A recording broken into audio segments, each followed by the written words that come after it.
నమస్తే. ఒకప్పుడు senior journalist, ఇప్పుడు పార్టీని నడిపిస్తున్న నాయకుడు అని కూడా చెప్పొచ్చు సజ్జల రామకృష్ణారెడ్డి గారు. అయితే ఇప్పుడు చంద్రబాబు నాయుడు గారు పథకాలేమీ అమలు చేయకుండా వైసీపీని టార్గెట్ చేశారన్నట్టు కూడా మీడియా ముందుకు వచ్చి మాట్లాడడం జరిగింది. ఇందులో ఎంతవరకు నిజం ఉందంటారు? ఒకసారి విశ్లేషణ తీసుకునే ప్రయత్నం కూడా చేద్దాం. ప్రస్తుతం మనతో జర్నలిస్ట్ జగదేవ్ ఉన్నారు. ఇంటర్వ్యూలోకి వెళ్ళిపోదాం. Hello sir. Hello Zakir. Sir, ఇప్పుడు సజ్జల రామకృష్ణారెడ్డి గారు చేసిన ఈ కామెంట్స్ ఎలా చూడొచ్చు అంటారు? అంటే సజ్జల రామకృష్ణారెడ్డి గారు నాకు తెలిసి ముందు జర్నలిస్ట్ కూడా, ఆయన అపర మేధావి, వైసీపీలో నెంబర్ 2గా ఇప్పుడు వెలుగొందుతున్న తరుణం. ఆ ప్రభుత్వంలో సకల శాఖ మంత్రిగా ఒక బిరుదు కూడా ఇచ్చారు చాలామంది. అటువంటి మేధావి ఎలా మాట్లాడతారు? చెప్పిన అసలు విషయాన్ని వదిలేసి పక్క విషయాన్ని పట్టుకొని లాగడమే కదా మేధావుల లక్షణం. ఇప్పుడు జల్సా సినిమాలో ఒక డైలాగ్ ఉంటుంది. ధర్మవరం సుబ్రహ్మణ్యం సునీల్కి టెస్ట్ చేస్తూ, నీకు తొందరని కొంచెం ఉందన్నమ్మా అంటే, ఎన్ని డౌట్ నానంటే అని అంటాడు. ఏంటమ్మంటే గూట్లే అంటే ఏంటండి అని అంటాడు. అంటే చెప్పిన అసలు విషయాన్ని వదిలేసి ఆ పక్క విషయాలు పట్టుకోవడాన్ని గూట్లే అంటారా, గూట్లే అని చెప్పి తిడతాడు ఆయన. అలాగా ఇక్కడ సబ్జెక్ట్ ఏంటి? ఒకవైపు కల్తీని నెయ్యి మొత్తం స్ప్రెడ్ అయింది, నేషనల్ మీడియా కూడా బాగా కవర్ చేసింది. దాంట్లో కెమికల్స్తోనే తయారు చేసిన నెయ్యది. దాంట్లో వెన్న శాతం కానీ పాల మేగడ శాతం కానీ కించిత్తైనా లేదు అనేది ఆ రిపోర్ట్ యొక్క సారాంశం. దీనికి పోనీ మన స్థానికంగా తెలుగు ఛానల్స్ అంటే టీడీపీకి ఫేవరు, జనసేనకి ఫేవరు అని చెప్పుకోవడానికి. నేషనల్ మీడియా ఎవరికి ఫేవరు? ఎవరి కోసం పనిచేస్తాయి అవి? నేషనల్ స్థాయిలో పనిచేస్తాయి మేబీ అనుకుందాం. ఎందుకు పనిచేయాలి? ఎక్కడ మరి నిజంగా పోనీ బీజేపీ ఫేవర్గా పనిచేస్తే బీజేపీ మిమ్మల్ని కాపాడుతూ వస్తుందని ఒక విమర్శ కూడా ఉంది కదా. అట్లా నేషనల్ మీడియా వచ్చినప్పుడు ఎట్టకేలకు అయ్యగారు ఒక ప్రెస్ మీట్ పెట్టారు. మరోవైపు వైసీపీలో మరలా సజ్జల గారికి క్యాడర్ ఇవ్వడం అనేదే, సజ్జల గారి అబ్బాయి భార్గవ్ గారికి సాక్షి ఛానల్ చూసుకోమని చెప్పడమే ఇప్పటికే వైసీపీ శ్రేణులు గురుగా ఉన్నారు. అబ్బా మళ్ళీ ఈయనకే ఇచ్చారా, మళ్ళీ ఇంకా అంతే వైసీపీ పరిస్థితి అని. విజయసాయిరెడ్డి గారు నెంబర్ 2గా ఉన్నప్పుడు గవర్నమెంట్ ఫామ్ చేసింది, చాలా వరకు ఆయన మరలా పాదయాత్ర చేయగలిగారు, జనాల్లోకి వెళ్ళగలిగారు. నేను పేదవాడిని, తండ్రి లేని వాడిని అని, నాకు ఒక్క ఛాన్స్ ఇవ్వండి అంటే అందరూ సరైన ఆలోచించారు. బట్ ఈయన ఒక్కసారి నెంబర్ 2కి సజ్జల గారు వచ్చిన తర్వాత మొత్తం మారిపోయింది. వాడి మీదకి వీడి మీదకి నోరేసుకుని పడిపోవడం, అమ్మ అయ్య బూతులు తిట్టడం, తల్లి లేదు, ఆలి లేదు, బిడ్డ లేదు, ఎవరిని వదలకపోవడం, ఇది ఒక పెద్ద క్రేజీలా ఫీల్ అయ్యాడు ఆయన.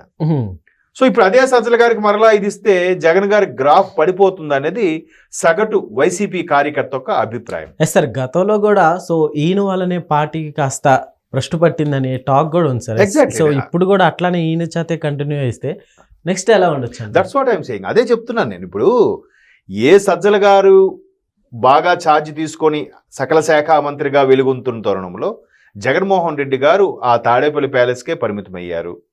పథకాలు ఇక్కడ బటన్ నొక్కితే అందరికి వెళ్ళిపోయాయి, ఎవరి దగ్గరికి వెళ్ళక్కర్లేదు, ఏ సమావేశం పెట్టక్కర్లేదు. ఒకవేళ సమావేశం పెట్టినా కూడా లక్షల కోట్ల రూపాయలు ఖర్చు. అన్నగారికి ఒక రెడ్ కార్పెట్, వచ్చిన వాళ్ళకి జనాలకి బస్సుల్లో తరలించడం, వాళ్ళకి బిర్యానీలు, ఆ పొట్లాలు, ఈ డ్రింకులు అన్నీ పెట్టడం. ఎంత ఖర్చు?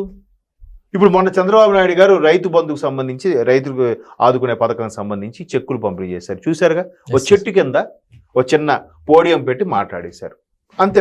జనాలు కూడా లేరు పెద్దగా. ఆ ఉన్నవారు వరకు కొంతమంది, ఒక 100 మంది ఎంతమంది అధికారులు అది ఉన్నారు, అయిపోయింది. ఆయన హయాంలో చేయాలంటే దానికో మళ్ళీ ఖర్చు. ఎవడు సొమ్మది? నీ పాకెట్లో పెట్టావా? లేదు నీ ఆస్తులు తాకట్టు పెట్టి పెట్టావా? లేదు కదా. ఇట్లా జరుగుతుంది. అయితే ఈ లడ్డూ వ్యవహారం ఏదైతే ఉందో కల్తీ అని క్లియర్ అయింది. దానికి జర్నలిస్ట్ సోదరులు అడిగిన ప్రశ్నకి ఆయన ఒకవైపు రాష్ట్రంకి ఇవ్వాల్సిన పథకాలు ఇవ్వకుండా దీని మీద దృష్టి పెట్టాడేంటి అంటున్నారు. అంటే పెట్టొద్దా? లా అండ్ ఆర్డర్ లేకపోతే మీరే కదా మళ్ళీ మాట్లాడేది. దేవదేవునికి సంబంధించిన లడ్డూనే కక్కుర్తిపడి కల్తీ చేశారంటే మిమ్మల్ని ఏమనాలి? మిమ్మల్ని ఇన్ ద సెన్స్ మీరు ఎవరైతే మీరు శుద్ధపోసలే, మీరు మంచి వాళ్ళే, మరి ఎవరు చేశారు? సార్, అయినప్పటికీ పథకాలు అనేవి కూడా ఆల్మోస్ట్ అన్ని కంప్లీట్ చేసుకుంటూ వచ్చారు. అంటే వాళ్ళు లేరు, వాళ్ళు ఎక్కడో ఏలియన్స్ గా వేరే గ్రహంలో ఉండుంటారు. అందుకే వాళ్ళకి ఇక్కడ వార్తలు కానీ ఇక్కడ ఇవి కానీ తెలియకపోయి ఉండొచ్చు. తప్పే ఉంది.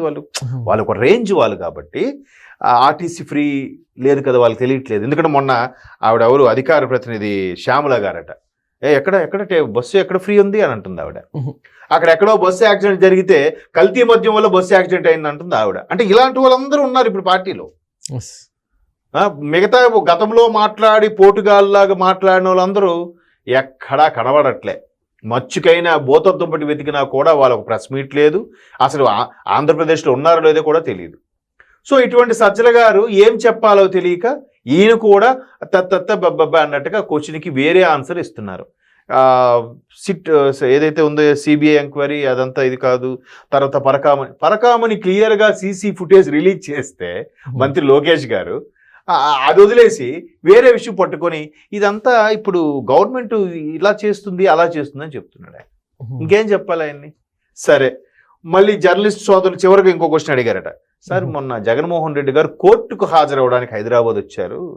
అక్కడ ఏదో ఒక ముఖ్యమంత్రి స్థాయిలో తెలంగాణ ముఖ్యమంత్రి గారు ఆహ్వానం పలికితే జేజేలు పలుకుతూ హర్షధ్వానాల మధ్యన వెళ్ళినట్టుగా లేదండి. కోర్టుకు హాజరైనప్పుడు ఇంత అవసరమా? ఇంత పబ్లిసిటీ, జనాలు రప్పించడము, పైగా రప్ప అని పెట్టడము. ఇక్కడ నుంచి రప్పంటే ఇప్పటి నుంచే ఎన్నికలకు కసరత్తు అంట. ఏం మాట్లాడతాం? ఎన్నికలకు కసరత్తు అయితే ఏదైతే మీరు దాన్ని ఏమన్నారు వెన్నుపోటు దినం ప్రకటించారో మరి ఆ రోజే మీరు ముందు నడిపించారా? ఎక్కడైనా కనిపించారా? లేదే. ఎక్కడ ప్రభుత్వ వ్యతిరేకంగా నినాదాలు చేయాలన్నా కూడా అందరినీ కార్యకర్తలు నాయకుల్ని పురమాయించడమే తప్పితే ఈయన ఎక్కడా లేడుగా. మరి హైదరాబాద్ వచ్చినప్పుడు ఎందుకు రప్ప అంటే నా రేంజ్ ఇది సుమా, నేను వస్తే ట్రాఫిక్ ఎంత జామ్ అవుతుంది, నాకు ప్రతిసారి పిలవకండి, నాకు వాయిదా ఇచ్చేయండి, నేను రాకుండా ఉంటాను, నాకు పెర్మిషన్ ఇచ్చేయండి అని చెప్పే ధోరణిలో ఈ రప్పరప్పాలు, ఈ హడావిడ్లు, జనాలను తరలించడాలు అన్నీ జరిగాయి. లేకపోతే ఇక్కడ అంత క్రేజ్ ఎలా వస్తుందండి? ఆంధ్రప్రదేశ్లోనే లేని క్రేజ్ ఇక్కడ ఎలా వస్తుంది చెప్పండి? అంత బీరాభిమానులు ఎవరు? పోని అభిమానం ఉంటే ఉండొచ్చు, కానీ రోడ్డు మీదకి ఎక్కి ఆ పూలు జల్లి ఏవో రంగు కాగితాలు జల్లి అంత అభిమానం ఉన్న వాళ్ళు ఉన్నారండి ఇక్కడ, డబ్బులు ఖర్చు పెట్టుకొని? చెప్పండి, ఛాన్సే లేదు కదా. సో ఏదో సజ్జలుగా ఇంకెవరూ మాట్లాడట్లేదు. కొడాలి గారు మాట్లాడుతున్నారా? గుడివాడ అమర్నాథ్ గారు మాట్లాడుతున్నారా? రోజా అమ్మ మాట్లాడుతున్నారా? అనిల్ కుమార్ గారు మాట్లాడుతున్నారా? చూడండి, మాజీ మంత్రులు అందరూ లిస్టు ఎవరు మాట్లాడుతున్నారు? మహా అయితే అంబటి గారు ఒకరు అంబటి గారు కూడా ఇప్పుడు తగ్గించారు. పేర్ని గారు మాట్లాడుతున్నారా? ఎవరండి? ఎక్కడున్నారండి వీరందరూ? ఆ చెవిరెడ్డి గారు అరెస్ట్ అయ్యారు, ఆయన. పెద్దిరెడ్డి గారు ఎక్కడున్నారండి? వీళ్ళందరూ ఎక్కడెక్కడ అసలు మనుషులు కనబడట్లేదు. ఇంకెవరు మాట్లాడాలి? ప్రెస్ మీట్ పెట్టాలి, పెడితే శ్యామలా గారు పెట్టాలి, ఇక్కడ సజ్జల గారు పెట్టాలి. ఇంకెవరు మాట్లాడతారు? ఇంతకు ముందట తల్లి చెల్లి ఉండేవారు, ఏదో సపోర్ట్, వాళ్ళు లేరు, ఎవరు మాట్లాడతారు? ఈయన బయటకు వచ్చి మాట్లాడు. ఈయన మాట్లాడినా కూడా కల్తీ నెయ్యి గురించి గతంలో ఒక స్టేట్మెంట్ ఇచ్చాడు, అది ఇప్పుడు వైరల్ అవుతుంది. అంటే ఆవు సరిగ్గా ఆహారం తీసుకోకపోయినా ఆవు నుంచి వచ్చే పాలల్లో ఆ నెయ్యి కంటెంట్, అదేంటది వెన్న కంటెంట్ ఉండదంట. కొత్త సైన్స్ పాఠాలు చెప్తున్నాడు ఆయన. ఇంకేం మాట్లాడతాం చెప్పండి? సో కాబట్టి మెల్లమెల్లగా వాళ్ళ గ్రాఫ్ వాళ్ళే దించేసుకుంటున్నారు. అసలు కూటమి ప్రభుత్వం అంత మెజార్టీతో గెలవడానికి కారణం ఇట్లాంటి మేధస్సుతో మాట్లాడడం వల్ల, ఎంత తెలివైన బుర్రలతో మాట్లాడబట్టే కూటమి అంత బెంపర్ మెజార్టీతో గెలిచింది, వీళ్ళు మేధస్సు వల్లే. ఓకే, అది ఓకే సార్, థ్యాంక్ యూ.